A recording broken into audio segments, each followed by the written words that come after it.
Good evening सगळ्यांना. आता टी-ई-टीची परीक्षा फक्त आता 2 दिवसावर आलेली आहे. बरोबर आहे की नाही? आता तुमच्या 2 दिवसावर कारण तुमचा तो शनिवारचा दिवस असेल, ज्या विद्यार्थ्यांचं सेंटर लांब असेल, ते परवासामध्येच निघून जाईल. आता या 2 दिवसामध्ये नक्की तुम्ही काय केलं पाहिजे? ही साधारण माहिती मी तुम्हाला देतो एकदम 5 मिनिटाच्या आत विश्लेषण बघा. या 2 दिवसात तुम्ही काय करावं? कारण खूप विद्यार्थी फक्त अभ्यास करताय, पण 2 दिवसाचं मॅनेजमेंट पण फार महत्वाचं असतं. हे आपण समजून घेऊया. आता सर्वात पहिले आता ज्या खूप विद्यार्थ्यांनी काय अभ्यास केलेला असेल, कारण वेळ भेटलाय खूप विद्यार्थ्यांनी अभ्यास केला असेल, पण फक्त अभ्यास केला म्हणजे पास होतं असं पण अशातला पण सुद्धा भाग नसतो. काही महत्त्वाचे मुद्दे असतात ते तुम्हाला समजून घ्यावे लागतात. आता सर्वात पहिला जो मुद्दा येतो, आता अभ्यास तुमचा झालेला आहे ना, अभ्यास तुमचा झालेला आहे तर तुमच्या रिव्हिजन सुद्धा काय झाली पाहिजे त्या घटकावर. बरोबर आहे का नाही? आता पहिला मुद्दा दिलेला आहे नवीन टॉपिक सुरू करू नका. आता तुम्ही अभ्यास केलेला आहे. जेवढे घटक अभ्यासले तुम्ही अभ्यासले. पण कोणीतरी तुम्हाला सांगतं हे वाच किंवा ते वाच असं काही करू नका. कारण जे तुम्ही आधी वाचलेलं आहे ते महत्वाचं आहे. नवीन टॉपिक कुठलाही सुरू करू नका. त्याच्यानंतर फक्त महत्वाच्या नोट्स पुनरावलोकन करा. म्हणजे जे काही तुम्ही नोट्स बनवले असतील, ज्या मुद्दे समजून घेतले असतील, ते परत एक वेळा बघा. नवीन काही सुरू करू नका. त्याच्यानंतर जे सी विषय म्हणजे मानसशास्त्र. आपल्याकडे अध्यापन शास्त्र तर इकडे नसतं. जे मानसशास्त्र जे शास्त्रज्ञ असतील, त्यांच्या व्याख्या असतील, बरोबर आहे का नाही? ते तुम्ही काय करा काळजीपूर्वक समजून घ्या, लक्षात घेण्याचा प्रयत्न करा, जे अभ्यासलंय ते. त्याच्यानंतर मागील ज्या प्रश्नपत्रिका आहेत, सगळ्यात महत्वाचं मागील ज्या प्रश्नपत्रिका आहेत त्यांचं विश्लेषण बघा. पण आता खूप लोक काय करतात माहितीये का? YouTubeला पण अध्यापन शास्त्रासारखे प्रश्न घेतात आणि ते बघत फिरतात. अरे बाबा हा टी सी नाही. त्यामुळे ज्या पत्रिका मागे झालेल्या होत्या, त्याच ओरिजिनल कुठून तरी डाउनलोड करण्याचा प्रयत्न करा म्हणजे जेणेकरून तुम्हाला अंदाज बांधता येईल. त्याच्यानंतर दररोज एक एक मॉक टेस्ट सोडवा. सगळ्यात महत्वाचं दररोज एक टेस्ट सोडवा. तुमचा काय आत्मविश्वास निर्माण होईल. त्याच्यानंतर म्हटले बघा चुकीच्या प्रश्नांचे विश्लेषण करा. चुकीच्या प्रश्न म्हणजे काय? ज्या गोष्टी तुमचा एखादा प्रश्न चुकत असेल, मग का चुकला? कशामुळे चुकला? म्हणजे असे जे प्रश्न असतात ते एक विश्लेषण करा म्हणजे तुम्ही काय करा त्याच्यावर थोडं लक्ष द्या म्हणजे जेणेकरून तशी चूक तुमची परीक्षेला होणार नाही. त्याच्यानंतर हे तर तुम्हाला प्रवेश पत्रावर आवश्यक कागदपत्रे तयार ठेवा. त्यानंतर म्हटले परीक्षा केंद्राची माहिती आधीच घ्या आणि सर्वात महत्वाचं पुरेशी झोप आणि ताण टाळा.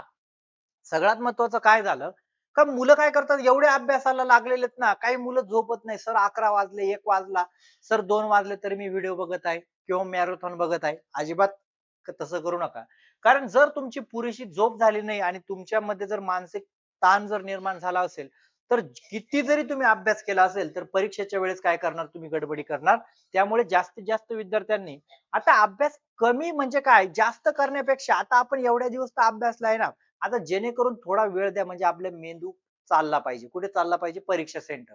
तिथे चालला पाहिजे. त्यामुळे काय करा, ताण कमी घ्या. वेळेचे योग्य नियोजन करा. बघा, वेळेचे योग्य नियोजन करा. म्हणजे तुम्हाला एक सगळ्यात महत्त्वाचं बघा, खूप विद्यार्थी काय करतात, खूप सारा अभ्यास करतात, पण टाईम मॅनेजमेंट होत नाही म्हणजे पेपर सुटत नाही. कधी-कधी काही विद्यार्थी म्हणतात, "सर आमचा 15 मार्काचा पेपर राहून गेला. आम्ही नंतर डायरेक्ट अंदाजे केला." असं करू. असं काही करू नका. वेळेचं मॅनेजमेंट करा. त्याच्यानंतर सगळ्यात महत्वाचं मोबाईल व सोशल मीडियाचा कमी वापर करा. मोबाईलचा आता का वापर करा? आता तुम्हाला माहिती आहे सगळं ऑनलाईन भेटतं. पण सगळ्यात महत्वाचं जेणेकरून तुमचं कुठेतरी मेंटल तुम्ही डिस्टर्ब होणार. अशा गोष्टी सहसा बघू नका आणि सगळ्यात महत्वाचं सकारात्मक जो तो विचार ठेवा, सकारात्मक दृष्टिकोन ठेवा. जेणेकरून काय होतं ज्या वेळा तुम्ही परीक्षेला घाबरतात, तर काय होतं जे अभ्यास केलं ते सुद्धा विसरतात आणि सकारात्मक दृष्टिकोन ठेवा आणि अजून एक सगळ्यात महत्वाचं आता तुम्ही सी पण फॉर्म भरलेत का? सगळ्यांनी फॉर्म भरलेत. बरोबर आहे का नाही? मग आता खूप विद्यार्थी हे कधीच करू नका. कारण काही विद्यार्थी काय करेल, "सर मी टी देऊन आलो आणि लगेच रात्री मी हे शिक्षक सांगतायत ते उत्तर बरोबर आहे, ते बरोबर आहे." असं करू नका. जे असेल ते पेपर दिलाय ना तुम्ही, जो निकाल लागेल तो निकाल लागेल. कारण तुम्हाला माहिती आहे आणि सी सोबतच निकाल लागेल. कारण टी तुम्हाला माहिती आहे 3 महिने तरी निकाल लवकर देत नाही.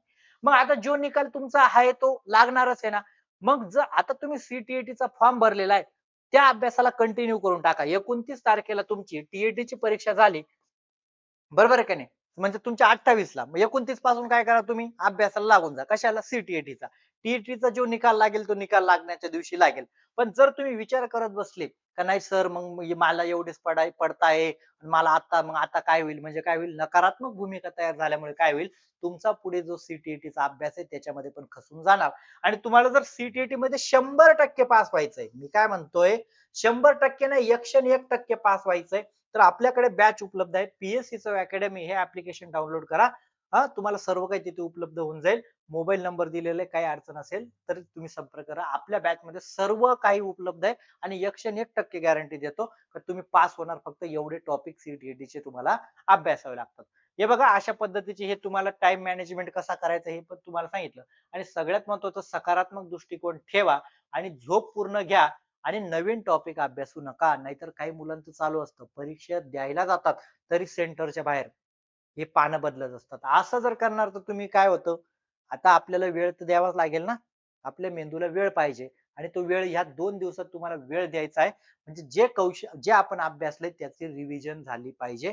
नवीन टॉपिक अभ्यासू नका. चालेल? व्हिडिओ एवढाच होता. व्हिडिओ सर्वांनी लाईक करा आणि सर्व जे टी धारक आहेत त्यांना आतापासून परीक्षाच्या शुभेच्छा आणि चांगल्या पद्धतीने पेपर जातो. फक्त माइंड चांगलं ठेवा आणि सगळ्यात महत्त्वाचं पेपर देऊन आल्यावर फक्त ह्या YouTubeवर ते प्रश्न चालू आहेत आणि ते हे करू नका. पेपर देऊन आला, विषय संपला. निकाल लागण्याच्या दिवशी निकाल लागेल.